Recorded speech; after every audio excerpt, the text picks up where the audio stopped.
Hey guys, welcome back to my channel. कैसे हैं आप सब यार? उम्मीद करता हूँ सब मजे में होंगे। जैसा कि इतने दिनों से हम इंतजार कर रहे थे MHTCET की डेट्स की, so finally dates has been released. अक्टूबर 1 से अक्टूबर 15 यानी 15 अक्टूबर तक के बीच में आपके एग्जाम होने की पूरी पॉसिबिलिटीज है। Exact date with the centers वो अभी रिलीज होना बाकी है, लेकिन आपके लिए इतना काफी है कि भाई भिड़ जाओ, तैयारी में भिड़ जाओ, एनर्जी के साथ, जोरों शोरों के साथ स्टार्ट कर दीजिए। जो ब्रेक लगा था ना, उससे रिबाउंड होइए और स्पीड अप करिए अपने प्रिपरेशन को। जैसा कि आप सब जानते हैं कि हमारे चैनल पे ऑलरेडी MHTCET के लिए हमने पूरी की पूरी सीरीज बना रखी है फिजिक्स सब्जेक्ट की। पूरा का पूरा फिजिक्स सब्जेक्ट हमारे पास बना हुआ है, पूरा का पूरा सब्जेक्ट हमारे पास रेडी है। अगर आप हमारे चैनल पे नए हैं तो ये चीज आप जानते नहीं होंगे, तो उसके लिए मैं आपको सोचा कि ये चीज का इत्तला करा दूं, बता दूं कि भाई इस सीरीज में हमने न केवल सिलेबस डिस्कस किया है बल्कि प्रीवियस ईयर क्वेश्चंस भी डिस्कस किए हुए हैं। तो ये सीरीज आपकी बहुत मदद करेगी फिजिक्स सब्जेक्ट को बूस्ट करने के लिए। सो डिस्क्रिप्शन में उसका लिंक दिया है, लेकिन रुक जाइए, अभी और भी बहुत सारी इंपॉर्टेंट बातें MHTCET के लिए बाकी है। चलिए नाउ MHTCET के लिए एक इंपॉर्टेंट न्यूज और है कि अगर आपने अभी तक एग्जाम फॉर्म नहीं भरा है तो आप एग्जाम फॉर्म भर सकते हैं।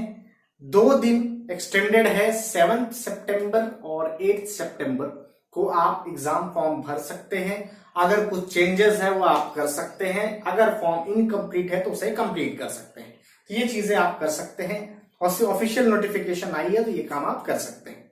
चलिए थोड़ा सा पेपर पैटर्न के बारे में बात कर लिया जाए, जो कि बहुत सारे बच्चों का ऐसा रिक्वेस्ट था कि भाई पेपर पैटर्न के बारे में थोड़ा बताइए, कुछ टिप्स दीजिए। तो बने रहिएगा वीडियो के साथ, हम लोग इसमें सारी चीजें के बारे में डिस्कस करने वाले हैं। आइए पेपर पैटर्न के बारे में बात करते हैं। As far as the paper pattern is concern, तो फिजिक्स, केमिस्ट्री, मैथ्स, 3 फिजिक्स के 50 क्वेश्चन, केमिस्ट्री के 50 क्वेश्चन और मैथ्स के भी 50 क्वेश्चन।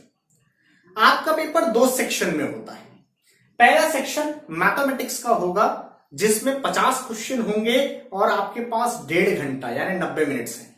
50 क्वेश्चन सॉल्व करने हैं 1.5 घंटे में, मतलब you are having an enough time to solve. अच्छा खासा समय है मैथ्स को सॉल्व करने के लिए। लेकिन सेकेंड सेक्शन जो होगा वो होगा physics and chemistry. Physics and chemistry में आपके पास 100 क्वेश्चन है, लगभग 100 क्वेश्चन, और आपको सॉल्व करने के लिए समय मिला है 90 मिनट है। 100 क्वेश्चन सॉल्व करने, मतलब एक सवाल को आपके पास एक कंप्लीट मिनट भी नहीं है। यहां आपकी स्पीड मैटर करेगी, ध्यान रखिएगा। न केवल एक्यूरेसी और सब्जेक्ट का नॉलेज बल्कि स्पीड भी मैटर करेगा MHTCET के एग्जाम में स्कोर करने के लिए। जहां तक सिलेबस का बाइफर्केशन है, मैं आपको बता दूं कि 20% सिलेबस जो है, जैसा आप देख सकते हैं, 20% सिलेबस जो है वो 11th स्टैंडर्ड से आएगा, 80% 12th स्टैंडर्ड से आएगा। मार्किंग आपके सामने यहाँ पे दी हुई है कि फिजिक्स में, केमिस्ट्री में और मैथ्स में किस हिसाब से 11th के क्वेश्चन आएंगे और किस हिसाब से 12th के क्वेश्चन आएंगे। तो ये तमाम चीज आप यहाँ पे देख सकते हैं। नाउ बात करते हैं इंपॉर्टेंट टिप्स की।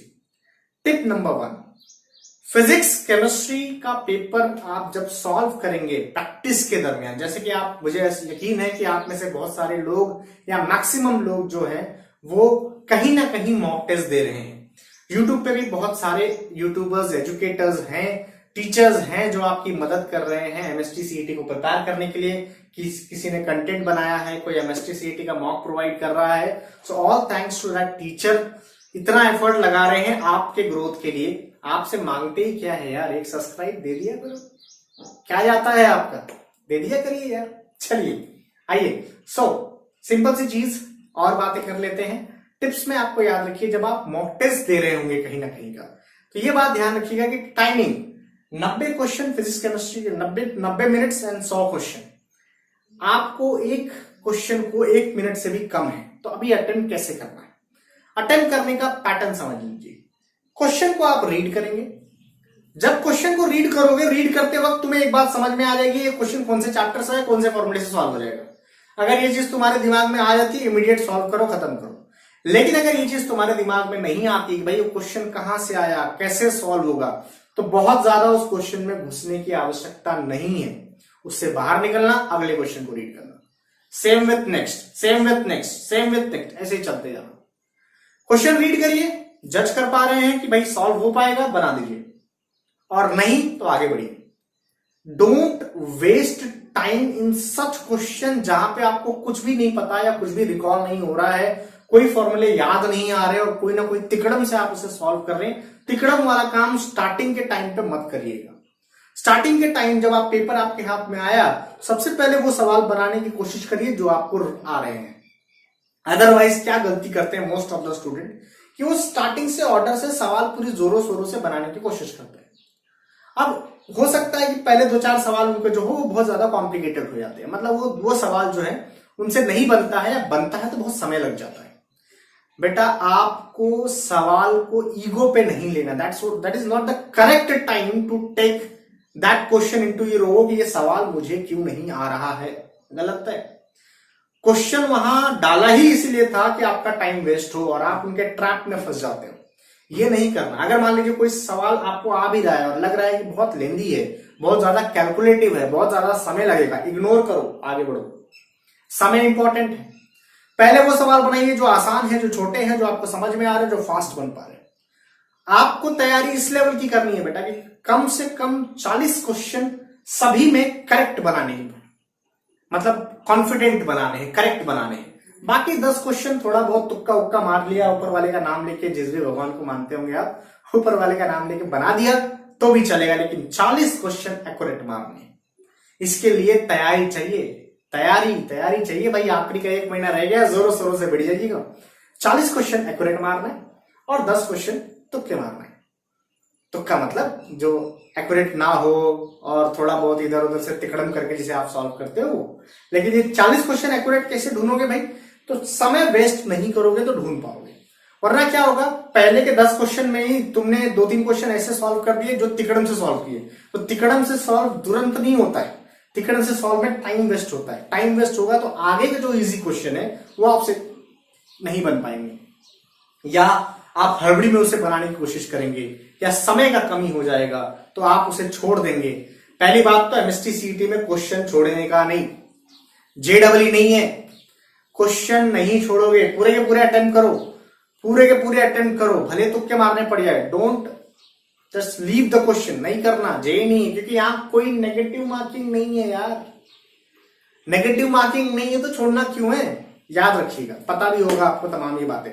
खैर, तो टाइम पॉइंट ऑफ व्यू मैंने आपको ये चीज बता दी कि 40 क्वेश्चन को टारगेट करना है। 40 क्वेश्चन आपके सही होने चाहिए और 10 क्वेश्चन जो है उसे आप तुक्के मार सकते हैं। और सॉल्व करते वक्त रीड आया ठीक है, नहीं आया आगे बढ़ो, इस स्पीड से आपको सॉल्व करना है। मैथ्स के लिए आपको अच्छा खासा टाइम है, अच्छा खासा टाइम में आप उस पर्टिकुलर ड्यूरेशन को सॉल्व कर सकते हैं। अगर ये 40 क्वेश्चन वाले लॉजिक से आप चलते हैं तो आप ये बात समझ सकते हैं कि भाई 40 क्वेश्चन वाले लॉजिक से 40 मार्क्स फिजिक्स में, 40 मार्क्स केमिस्ट्री में और 80 मार्क्स मैथमेटिक्स में, मतलब टोटल 160 मार्क्स आपके बन जाएंगे। स्टिल आपके तुक्का अभी सलामत है। 30 तुक्के मारे हो यार, 30 में से 10 तो लगेगी, इतनी किस्मत खराब थोड़ी है। 160 plus 170 plus is a very good score. अच्छे कॉलेज में मिलने के लिए स्कोर काफी होता है।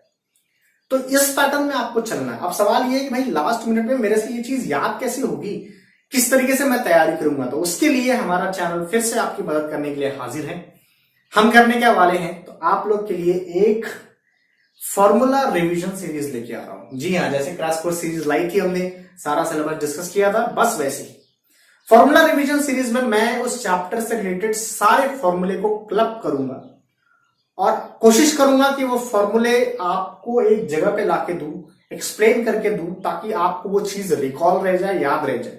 लास्ट मिनट पे तुम्हारे 80% जो प्रॉब्लम आएंगे, 80 to 85% प्रॉब्लम जो होंगे तुम्हारे एमएचटीसीईटी के, डायरेक्टली फॉर्मूला बेस्ड होंगे।